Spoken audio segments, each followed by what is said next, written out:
o dia em que os brasileiros elegeram este homem, o ex-operário Luiz Inácio Lula da Silva, para a presidência da República. Boa noite. A história do Brasil está sendo escrita neste momento. Luiz Inácio Lula da Silva se tornou hoje o candidato mais votado da história. Que ninguém nunca mais ouse duvidar da classe trabalhadora. Sem medo de ser feliz. Sem medo de ser, sem medo de ser, sem medo de ser feliz. Pela primeira vez na história, um brasileiro nascido na miséria chega à presidência da República. Luiz Inácio Lula da Silva é de Caetés, no agreste pernambucano. Nasceu em 27 de outubro de 1945.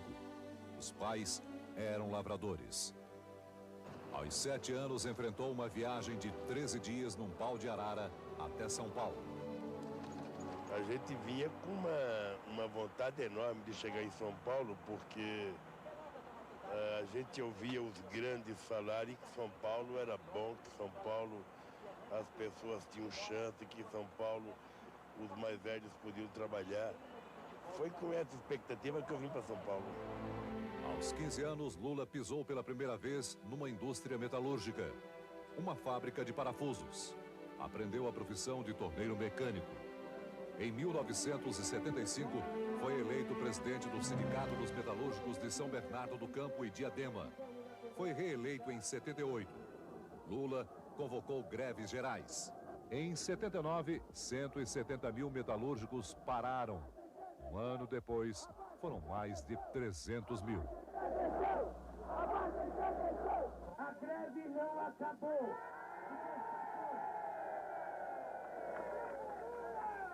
O Brasil vivia sob o regime militar.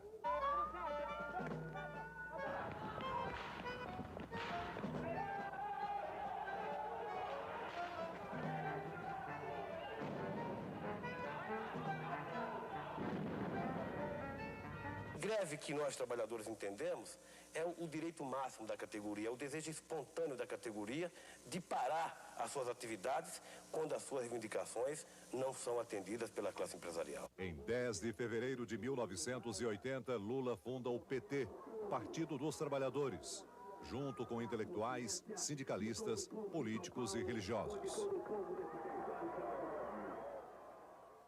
Em abril de 84, Lula participou no Rio de Janeiro do comício pelas eleições diretas para presidente, junto com líderes como Leonel Brizola, Tancredo Neves e Ulisses Guimarães.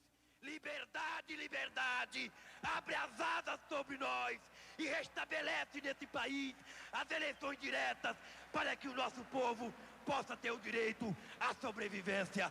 Muito obrigado, companheiros, e até a vitória, se Deus quiser. Neste 27 de outubro, Lula chegou lá. Lula lá, é a gente junto, Lula lá, brilha uma estrela, sem medo de ser, sem medo de ser, sem medo de ser feliz.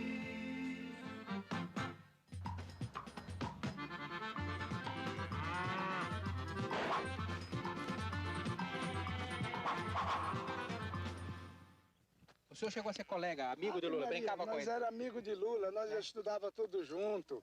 Uma vez a professora naquele tempo, as palmatórias daquelas palmatórias que tinha aquelas bolachas, né? Aí, apanhava na mão? Apanhava na mão, não era na mão. Aí chegava. Lula levou bolo? Levou bolo de mim. Bateu no Lula? Olha! Na mão, só na mão. Estamos em Pernambuco, Caetés, 20 quilômetros de Garanhuns, que fica a 229 quilômetros de Recife. A infância de Lula aconteceu por aqui, longe das cidades. O dia a dia duro e pesado da mãe de cada família. E toda a família, uma filharada assim. Lula foi o 8º filho de Dona Lindu. Um moleque alegre, todo mundo gostava. Lula estudava, mas eu aqui na escola de caçula, naquele tempo, nós estudava tudo junto. A casa onde ele morou não existe mais.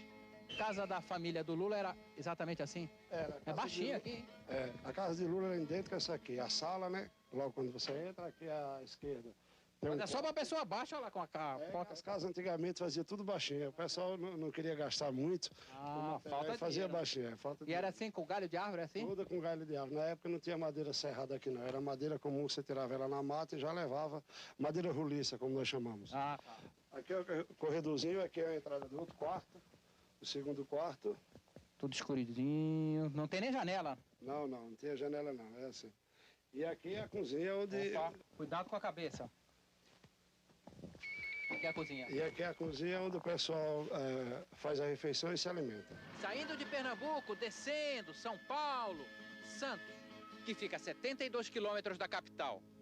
Vavá conta como a família veio parar em Santos, onde o pai já estava, trabalhando no porto. O pai tinha trazido apenas um irmão para Santos. E foi ele que escreveu uma carta para a mãe em Pernambuco, fazendo de conta que era o pai. Na carta, chamou toda a família para largar tudo e se mudar para São Paulo. Enquanto chegou aqui não era nada disso. Chegou aqui o bicho pegou, viu? Porque ele não sabia, chegamos de surpresa aqui. Entra aqui, entra mais em 7, 8 aí, chegamos aí. Ele não estava esperando a gente. Aí vocês vieram chamar direto aqui? Direto aqui, ficou surpreso, né? Porque ele não sabia onde ia colocar a gente. Porque tinha outra família aí, né? Ah, ele tinha outra família aqui em Santos? Tinha. Meu pai veio em 45, trouxe outra família.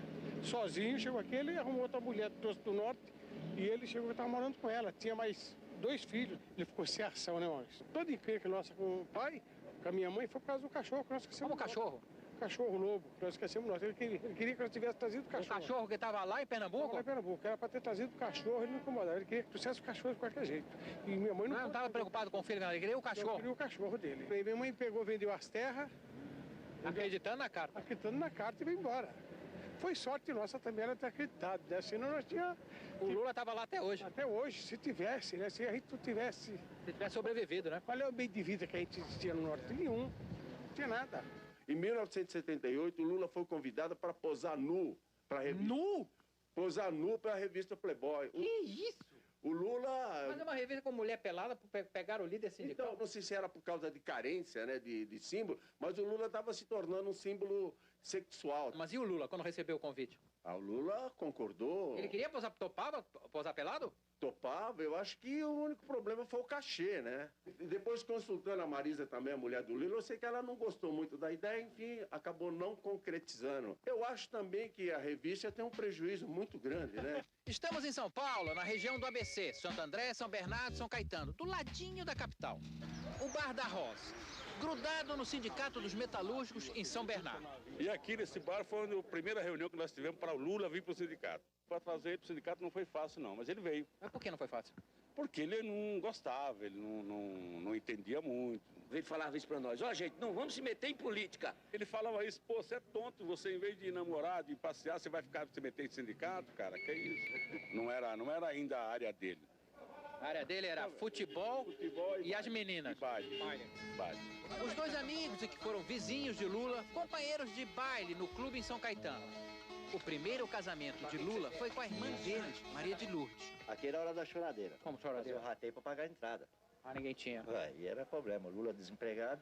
Ele não gostava de sair porque, não, tô sem dinheiro e tal. Falava, não, você vai junto, vamos todo mundo junto. E alguém pagava? Aí a gente fazia um ranteio e todo mundo pagava. E quando ele tinha dinheiro também, que a gente não tinha, ele também bancava. Era vice-versa. E o seu Lula é bom de baile? Ele é fraco, ele é fraco. Ele é fraquinho, para dançar é fraquinho. Inclusive, quando ele ia com a minha irmã, ele ficava sentado e quem dançava com ela era eu. Só eu dançava com ela porque ele tinha ciúmes que o outro dançava. Ele começou a aprender uns passinhos. Sim. Você ensinava? Eu ensinava ele foi aprendendo. Ele já estava bonzinho, enfim, já. Já. Mas não aprendeu um pouco? Ele dava uns passinhos assim, meio. Como é que é? Uns passinhos meio. Isso para dançar, se eu te contar, era depois de 2 rabos de galo, hein? Senão não dançava? Não dançava. Era devagarzinho para dançar? Devagar. Ele gostava mais de apreciar, ficar olhando. Enquanto ele batia uma bolinha. Também? Ah, batia bolinha? Lá na Vila Carioca. Nisso ele era bom? Era bom. Era bom. E bola é bom. Baile não, mas bola? Bola e boxe. Boxe? Boxe também, ele bate bem. Lula se casou com Maria de Lourdes, que morreu ao dar à luz. E a aliança do casamento ficou com a Zefinha, que se casou com o amigo Zé Ribeiro. E Lula foi padrinho desse casamento.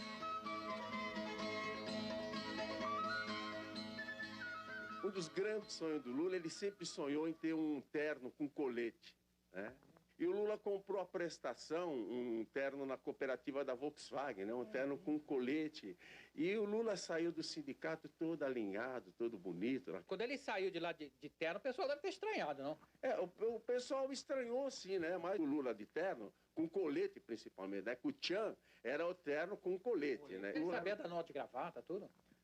Não sabia muito bem, né? Acho que até hoje ele não sabe muito bem da nó em gravata, não. Ele recorda quando Lula e outros sindicalistas alugaram um ônibus para viajar até Brasília e acompanhar um processo importante. Marisa, mulher de Lula, também foi. Eu me lembro muito bem, foi um fato que me marcou muito, que a Marisa, ela ficou observando muito Brasília, andava para cá, olhava o Congresso Nacional, olhava aquela avenida das embaixadas, né? Olhava onde que morava o Palácio do Presidente, e ficou observando. Chegou um determinado momento que ela chegou para o Lula e disse assim, ó Lula, sabe de uma coisa? Por mais que você possa sonhar em ser presidente do Brasil, eu acho que dificilmente essas pessoas que residem aqui em Brasília, que moram em Brasília, vão permitir de você ser presidente do Brasil.